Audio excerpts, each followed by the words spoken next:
realmente tenía interés en hacer un trabajo que tuviera un componente etnográfico importante y siempre me ha interesado trabajar sobre el lenguaje.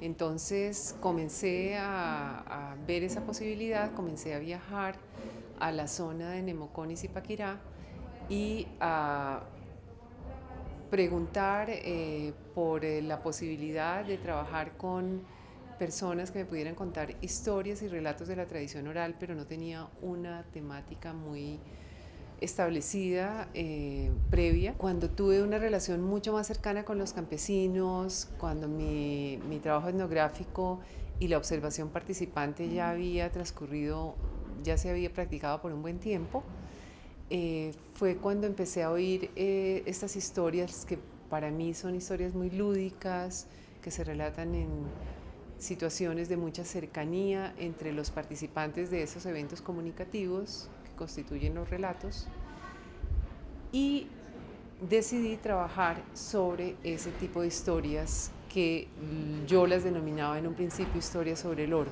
En el momento en que establecí que los campesinos tenían unas historias relacionadas con su pasado indígena, fue en el momento en que pensé que se podía establecer una relación entre la investigación sobre la tradición oral y también las creencias de los muiscas o las narraciones de los muiscas que aparecían o aparecen en los documentos que tenemos de la colonia. Los tunjos para los campesinos cundiboyacenses, en primer lugar, son una serie de historias, de narraciones que he denominado complejo narrativo de los tunjos. Ellos tienen este tipo de relatos relacionados con unos seres sobrenaturales, con una especie de duendes que pueden aparecer o desaparecer en diferentes espacios y asociados con una música particular y con una vegetación particular. La relación se puede establecer a través de la palabra española hoy tunjos o tunjo, que es un muisquismo que se vino transformando tanto en su forma como en su significado desde la época colonial. Y en la época colonial sabemos que era usada en su forma muisca para referir a dioses de los muiscas. En los relatos de los campesinos andinos, de los campesinos cundiboyacenses sobre los tunjos, hay algunas oposiciones que podemos observar. La posición tunjo y oro, la posición vida y muerte y la posición agua y sal. Los tunjos son seres vivos, seres sobrenaturales, que han adquirido la vida, algunos dicen, por los indios chipchas, cuando hacían esos muñecos o hacían esas figuras y los colocaban en las lagunas. Allí adquirían vida. En otros casos, campesinos consideran que los tunjos, como seres vivos, son cosas de Dios. Los tunjos también pueden morir, a pesar de eso, de su carácter sobrenatural y prácticamente sagrado. Pueden morir a partir de un conjuro que hace un ser humano. Y ese conjuro se hace echándole a los tunjos sal, orines o saliva, o también con un rejo bendecido. Entonces aquí tenemos esta posición entre vida y muerte, y el tunjo, cuando es alcanzado por una de estas sustancias o por este rejo, el tunjo va a morir y se convierte en un muñeco de oro. Entonces vamos a ver una oposición también tunjo y oro.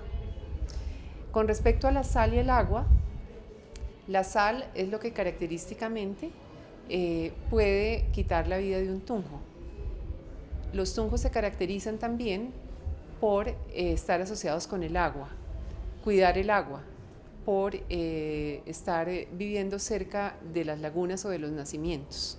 Entonces aquí hay una oposición también entre agua y sal. Bueno, considero que este tipo de investigación de campo es muy importante para los lingüistas, para los antropólogos, porque se pueden complementar muy bien. Con relación a la tipología de las narraciones, por ejemplo, creo que hay muchas otras narraciones de otras clases en la tradición oral campesina. que todavía están vivas y que nos hace falta documentar. Entonces mi consejo sería, intentemos documentar muchas de las demás tradiciones o narraciones o relatos, pero también géneros orales distintos como conversaciones sobre diferentes tópicos, como por ejemplo refranes, proverbios, retahílas, en fin, todo lo que tiene que ver con los géneros orales. Bueno, yo siempre me había interesado por las lenguas indígenas y dentro del tema que tenía concebido inicialmente era trabajar la lingüística de contacto, pero en la Sierra Nevada. Para mí era muy interesante saber cuál es la influencia de las comunidades indígenas en el español a nivel lingüístico. Y con mi profesor Miguel Ángel Quesada Pacheco, pues vimos que había una necesidad de hacer un estudio sobre la influencia del léxico muisca, o más bien lingüístico muisca, en el español de la zona donde antiguamente se habló, particularmente léxica. Así que me decidí por esa temática, pues intenté, o más bien no, inicié como mirando cuáles eran los antecedentes sobre la temática e inicié mi tema en esa línea. Tengo varios criterios. Uno de ellos es el criterio documental, y es que efectivamente el registro que estoy analizando esté documentado en los vocabularios manuscritos que se escribieron o que aún se conservan de la época de la colonia. Otro es el nivel genético, es decir, que esté emparentado con otras lenguas que también pertenecen a la estirpe chibchense. Otro es el criterio geográfico, es decir, que la palabra esté difundida en todo el territorio muisca o en el territorio muisca y no se escuche en otros lugares. Otro de los criterios es que efectivamente los cronistas hayan registrado en otro momento el muisquismo. Muisquismo es una palabra muisca que usaban los muiscas y que nunca murió, sino que ha seguido usándose a través del tiempo, que usan las personas que hablan español. Pienso que hay unos focos o unos lugares donde se pueden encontrar muchísimos más muisquismos, que son, por ejemplo, en el territorio donde el muisca antiguamente se habló. Entonces podemos hablar de Cundinamarca y de Boyacá, pero muchos de esos muisquismos están difundidos por el territorio colombiano.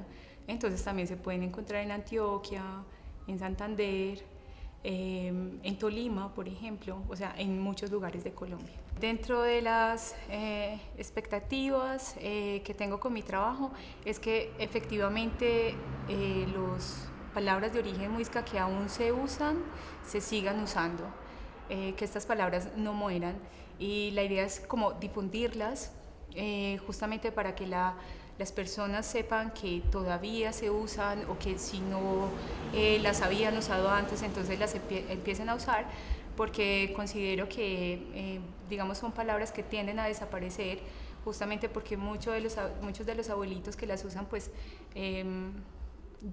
han fallecido, y también porque no está sucediendo una transmisión lingüística debido a que muchos de los nietos se están yendo a vivir a otros lugares como Bogotá, y también hay otras